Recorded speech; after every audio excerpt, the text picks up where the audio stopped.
కాంగ్రెస్ అగ్రనేత Rahul గాంధీపై BJP OBC Morcha జాతీయ అధ్యక్షుడు ఎంపీ లక్ష్మణ్ తీవ్ర స్థాయిలో విమర్శలు గుప్పించారు.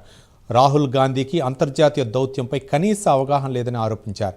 బీజేపీ, ఆర్ఎస్ఎస్ మోదీ ప్రభుత్వాన్ని జోకర్లుగా అభివర్ణించడం దేశ ప్రజలను అవమానించడమేనని అన్నారు. పార్లమెంటు సమావేశంలో జరుగుతున్న సమయంలో రాహుల్ గాంధీ వీధి నాటకాలు వేశారని విమర్శించారు. కాంగ్రెస్ అభివృద్ధి పనులను అడ్డుకుంటోందని, అవినీతికి కొమ్ము కాస్తుందని లక్ష్మణ్ ఆరోపించారు.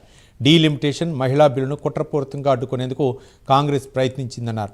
కాంగ్రెస్ది యాంటీ ఇండియా వైఖరిగా మారిపోయిందని విమర్శించారు. తెలంగాణలో సీఎం రేవంత్ రెడ్డి చెబుతున్న 2 కాళ్ల సిద్ధాంతం కూడా హిందువులను అవమానించే విధంగా ఉందని లక్ష్మణ్ ఆరోపించారు.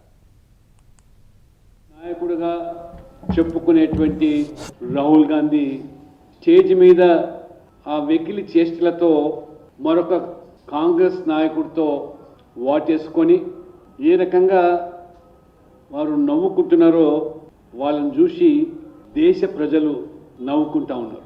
అంతర్జాతీయ దౌత్యం అంటే కనీస అవగాహన లేనటువంటి ఈ రాహుల్ గాంధీ ఈ నరమంత్రపు కాంగ్రెస్ బ్యాచ్తో కలిసి మోదీ గారి యొక్క చరిస్మా గ్లోబల్ స్థాయిలో పెరుగుతూ ఉన్నదాన్ని ఓర్వలేక ఈ చవకబారు మాటలతో చేష్టలతో రాజకీయాలను దిగజారుతూ ఒక ప్రతిపక్ష నాయకుడు ఉందాతనాన్ని కూడా కాపాడుకోలేక పిల్ల చేష్టల మాదిరిగా వారు చేయడమే కాకుండా మోదీ ప్రభుత్వాన్ని, దానికి తోడు బీజేపీ, ఆర్ఎస్ఎస్ ఈ 2 సంస్థలను కూడా కామెడియన్లని, జోకర్లని చెప్పి అభివర్ణిస్తూ కోట్ల మంది ప్రజలు ఎన్నుకున్నటువంటి పార్టీ నాయకుడిని జోకర్లుగా అభివర్ణించడం అంటే దేశ ప్రజలను అవమానపరచడమే.